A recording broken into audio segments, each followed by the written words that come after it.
Ladies and gentlemen, hello and welcome. In this video, I'm going to be bringing to you the best dinos to tame on Crystal Isles. As always, let me throw my disclaimer out there. There may well be better dinos to tame on other maps and bring over to Crystal Isles, but as always with these dinos to tame videos, I'm doing it just on the map that you can tame the dino on. I'm coming towards the end of this mini-series now, and all the other videos for this are up on my channel, so if you're playing on a certain map or thinking of a certain map to play on, and you want a few ideas on what to tame, be sure to go check them out.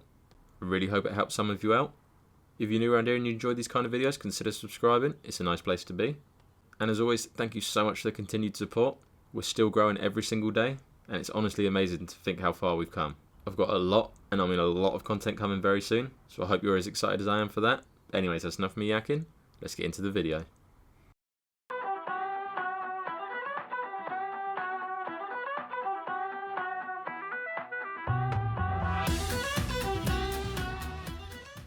Number 1.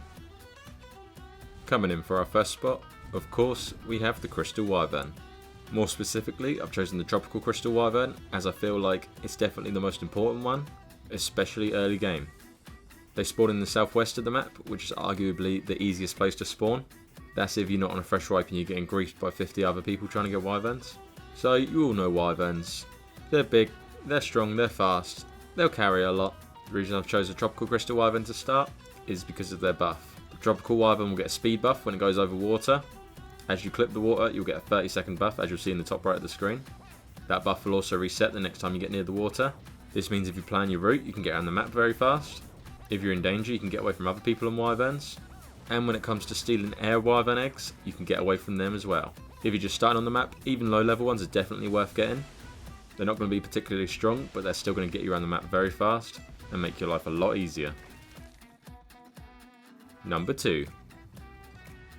Coming in for our second spot, we have the Throttle. Now you may be noticing a pattern forming already. There's going to be a lot of flyers. And Crystal Isles is a very big map. There's going to be some flyers here, but don't worry, I promise this whole list isn't just going to be flyers. Now I still don't see as many people on these as I thought I would when they first got released, especially seeing as how cool and unique they were. So to get the most out of these guys, you need to have fuel. Once they have a saddle, you can put fuel in them, and then you can literally use them as a jetpack. Or fighter plane, rocket ship, UFO, whatever you want to call it. Technically, in the time this was set, you'd probably class it as a UFO. Especially when you're walking around the beach with a club and you see that come overhead. Anyway, even cooler, you can put grenades in these guys and they will fire them like a grenade launcher. This could definitely work in PvP situations. It's not the most powerful thing, but what it lacks in power, it more than makes up with style. They are very slow without the saddle and fuel, so make sure you have them if you're going to tame one of these guys. They can also literally do a loop-the-loop type thing, but turn back on themselves, making them extremely agile, although maybe a little bit awkward to get the hang of to start with.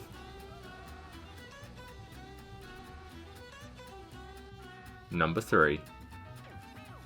For our third spot, and for the first time on this list in this series, I've put the Giganotosaurus. I very nearly didn't add this to this list, but it's helped me out a lot of times. So of course these guys have multiple uses. You can use them for meat running, you can use them for base defenses and attacks. Obviously this is going to be later game, but that's what I use them most for on this map. It's a very big map and it has a lot of very good base locations, so a lot of people are going to be built on this map. Having a gig at your disposal can definitely shift the odds very easily, either if you're defending your base or you see an opportunity that you can't miss. Whichever way you look at it, a gig is probably the most feared dino in this game, unless you see like a bright blue woolly rhino charging towards you. That's scary. But anyway, once you've got your base down and you're well defended, you need to go out and get yourself a couple of gigas, begin breeding them so it doesn't matter if you lose one, and go out and have fun. There is nothing more empowering in this game than chucking out a giga and start munching on things. Number 4. Crystal Isles has a very big underwater cave system, and in this underwater cave system is where you're going to find some of the best drops on the map. So the entrance I take for this is in between the North Snow and the Redwoods, and it's big tunnels, you can do it on anything, but for this list I've chosen the Manta. A lot of the time there's not a lot of scary dinos down there, so as long as your Manta's high enough level that it's got a decent weight, you can then pump a few points into health and everything into movement speed, and then these guys are fast. They will get through that cave system very quick. You just need to make sure you got one with a bit of weight so that you can carry heavy things that you might find in the loot. There's also element ore down there as well, so if for some reason you need that, like maybe you can't do a boss fight yet, you just need a little bit of element to tide you over, you can also get that down there. You could also pump some points into melee damage on a Manta if you wanted to be a little bit stronger.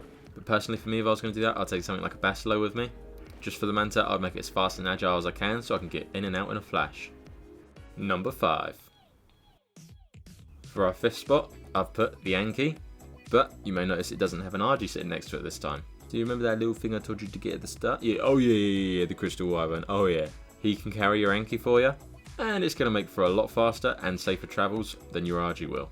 The Wyvern won't have weight reduction like your RG, but it's going to be on your Yankee, so it don't matter. So just in case you've never played this game ever, the Yankee is arguably the best thing in the game for gathering metal. And on Crystal Isles there's quite a lot of huge clumps of metal. On top of that, the Yankee also has a huge weight reduction on metal when it's inside its inventory. And although you're going to be using it for that, that's not fully the reason why I put it on this list.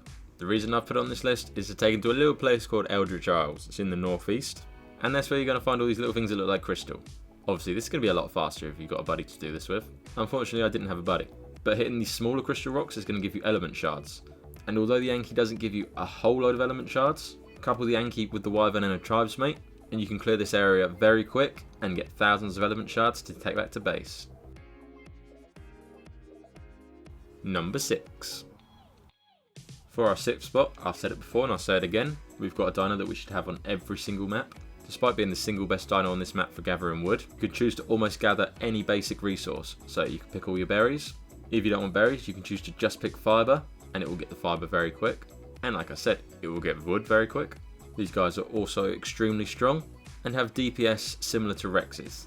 Because the DPS is similar, you can easily use these for boss fights. You can also use them as a nice little pocket dino to chuck out if you ever get into trouble. They're a lot smaller than a Rex, so they'll fit into a lot of spaces that a Rex won't. And on top of all this, they're a herbivore, they're not a carnivore. That means you can feed them sweet vegetable cake.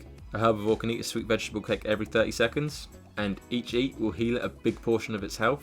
Meaning that if you take a few of these to anywhere, especially boss fights, they're very handy because they'll keep eating the sweet vegetable cake and their health will keep getting topped up. Number 7. Now, I'm sorry, I did think it might be a bit of a cop-out putting 2 Crystal Wyverns on this list, but later game, I would focus on getting myself a couple of good Blood Crystal Wyverns.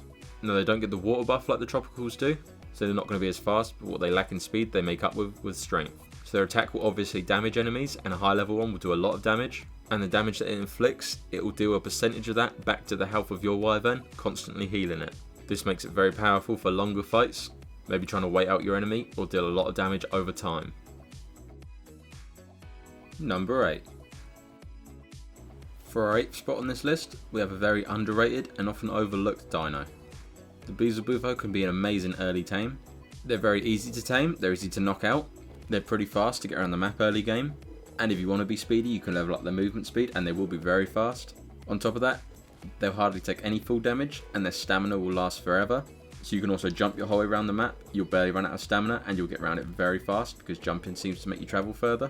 Their attacks deal a torpor damage, but it doesn't really help because it will kill anything before it knocks it out, where it doesn't deal much torpor. That being said, if you get a high level and you want to level up its melee damage, it can be relatively strong. It has fast attacks, so even though it doesn't hit too much, it deals a reasonable amount of DPS for such a small dino. As well as all this, obviously it's a frog, it can swim very fast.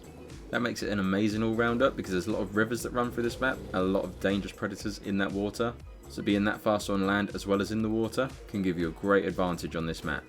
These guys can also harvest cementing paste from bugs, which can be very handy because beaver dams can be very contested early game.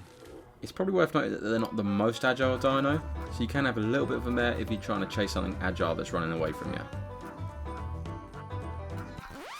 That's going to wrap it up for this video, guys. I really hope it's helped some of you out.